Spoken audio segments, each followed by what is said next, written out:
Para pemirsa, mari kita mendaki Merapi dari sisi vegetasi yang tampak hijau ini. Nah, ternyata cukup terjal ini. Nah, ini sampai batas vegetasi, sudah tertutup awan lentikular lagi. Dan saya kira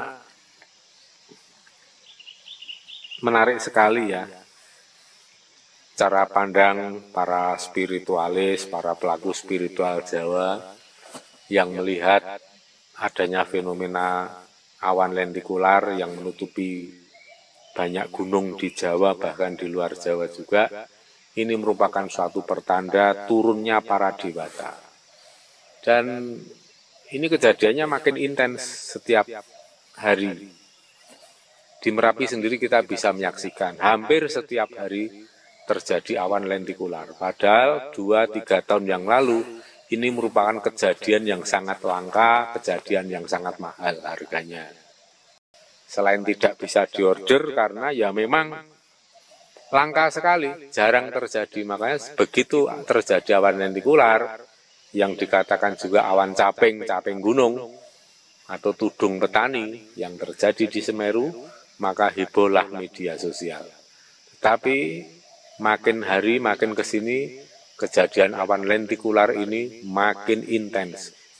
Ini kalau kita baca bagaimana? Ini bisa kita baca sebagai ada sesuatu yang terjadi dengan alam semesta, terutama ya di Nusantara ini. Ya.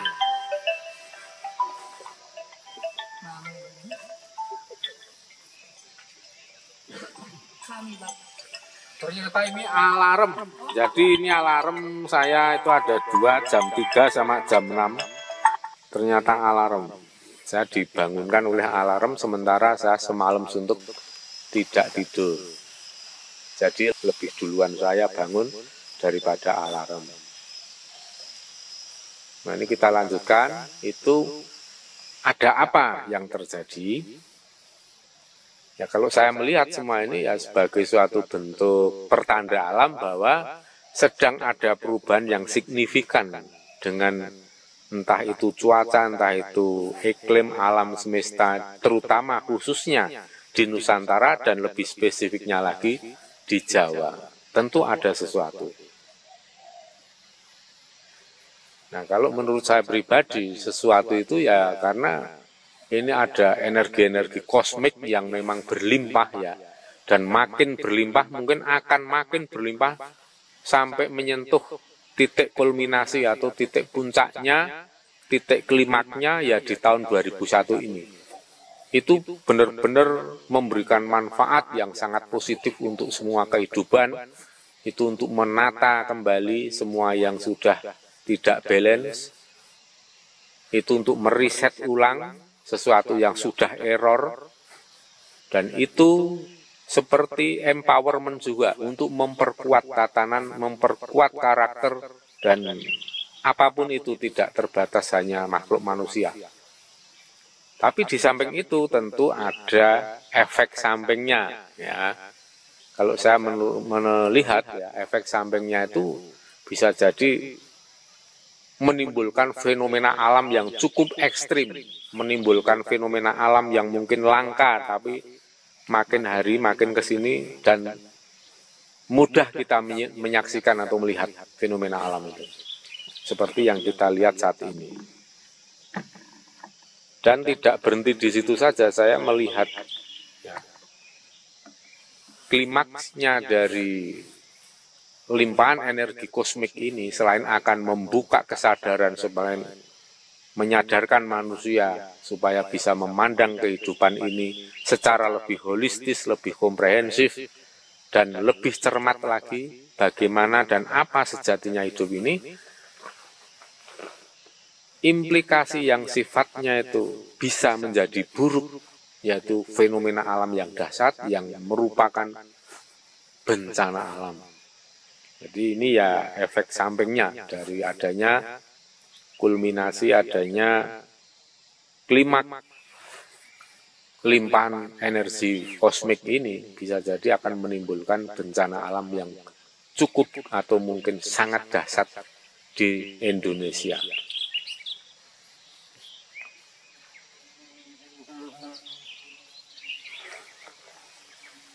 Dan seperti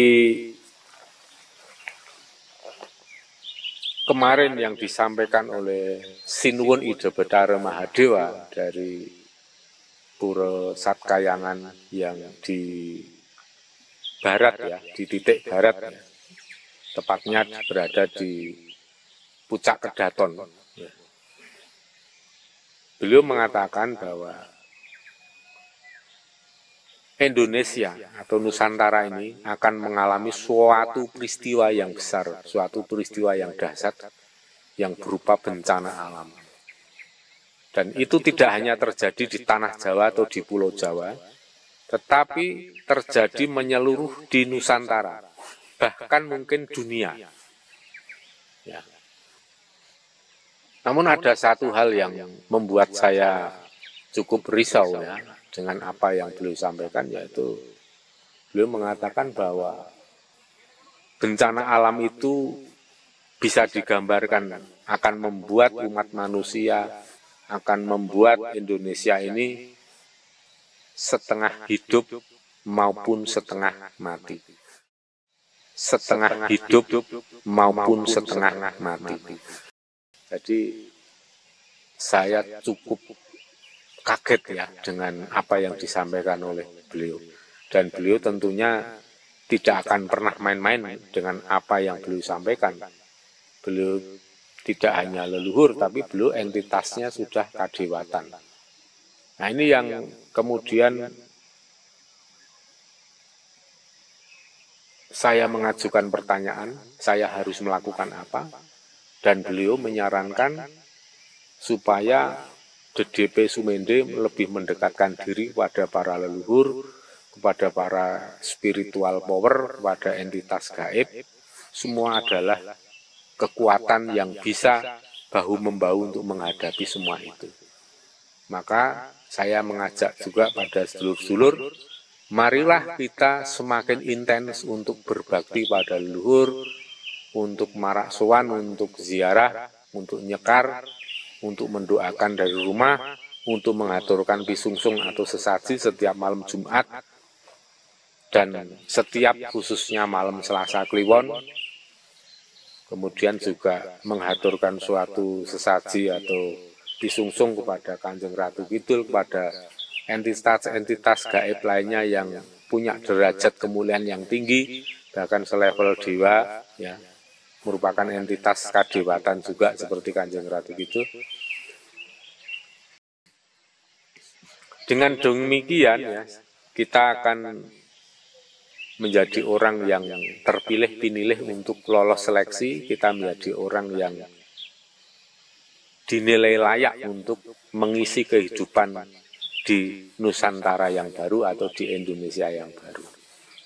Oleh sebab itu saya mengajak pada dulur-dulur, marilah kita melakukan sebagaimana saya sampaikan tadi, kita nguri-uri kearifan lokal atau local wisdom, karena saya melihat itu merupakan salah satu cara yang sangat efektif agar kita lebih peka, agar kita lebih mudah untuk mencari keselamatan. Jadi agar sak tiba-tibane nemu bejo, tansah nyandung sekar cempaka mulya, dimanapun berada dalam kondisi apapun kita akan selalu jatuh pada keberuntungan. dan sekaligus kita akan dijauhkan dari Sengkolo Sukerto, Rubedo, dan kita akan menjadi orang yang selalu mendapatkan atau meraih keberuntungan dalam kondisi apapun, dalam situasi apapun. Itu seperti yang beliau Sinuwun Ido Bathara Mahadewa sampaikan pada kemarin lusa pukul 17:11 waktu Indonesia Barat. Ini sekarang tanggal 1 Maret ya. 1 kemarin 28 ya, 27 pada tanggal 27. Sewaktu saya menganalisa, mengajak para pemirsa untuk belajar membaca bahasa alam, nah itu sorenya Sinuwun Ido Bathara Mahadewa rawuh atau datang, kemudian memberikan warning, memberikan suatu perintah seperti itu. Kemudian pada tanggal 28-nya, yaitu kemarin ya, kemarin itu hari Minggu, ya, kemarin itu hari Minggu Legi, beliau Mahapatih Gajah Mada juga rawuh sekitar jam 11:17 siang hari. Dan beliau menyampaikan dengan bahasa yang terbatas, karena beliau itu menggunakan bahasa Palawa atau Sanskrit atau ini ya, Sanskerta itu ya, bahasa Jawa kuno. Jadi bukan ngomong atau bicara seperti bahasa orang sekarang, itu kelihatan bohongnya. Nah, beliau dengan bahasa yang dulu, dan saya pun hanya menangkap sedikit sekali, maka biasa beliau menyampaikan sesuatu juga dengan bahasa isyarat, dan saya membaca isyarat itu dan dibenarkan oleh beliau bahwa apa yang saya tangkap, saya pahami, maksud beliau itu benar, yakni beliau memperingatkan bahwa akan terjadi suatu fenomena alam yang dahsyat, yaitu berupa gunung api meletus mungkin hampir bersamaan di Nusantara ini. Bahkan air laut tidak hanya pasang atau naik, tapi mungkin juga berupa tsunami yang cukup besar, seperti sinyal-sinyal yang telah saya sampaikan dalam konten video saya sebelumnya. Dan ini memperkuat apa yang disampaikan oleh Sinuwun Ido Bathara Mahadewa bahwa nanti semua gunung akan meletus dan banjir di mana-mana, juga air laut atau bahaya dari laut ya. Jadi masing-masing daerah nanti akan memiliki bencananya sendiri-sendiri. Oleh sebab itu, selain kita berdoa pada Sang Hyang Jagatnata, Sang Hyang Wenang, marilah kita laksanakan untuk berbakti, untuk meningkatkan bakti kita kepada para leluhur dengan cara menghaturkan pisungsung, sekararum gondoarum, teh tubruk, kopi tubruk setiap malam Jumat dan setiap malam Selasa Kliwon khususnya.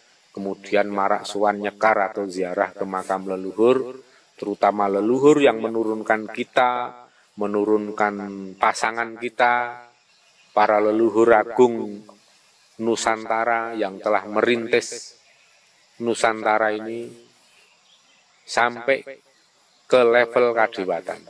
Jadi meliputi 3 level, Om Bur, Om Buah, Om Suah. Jadi jagat bawah, menengah, dan atas, kita sinergi dengan semua itu.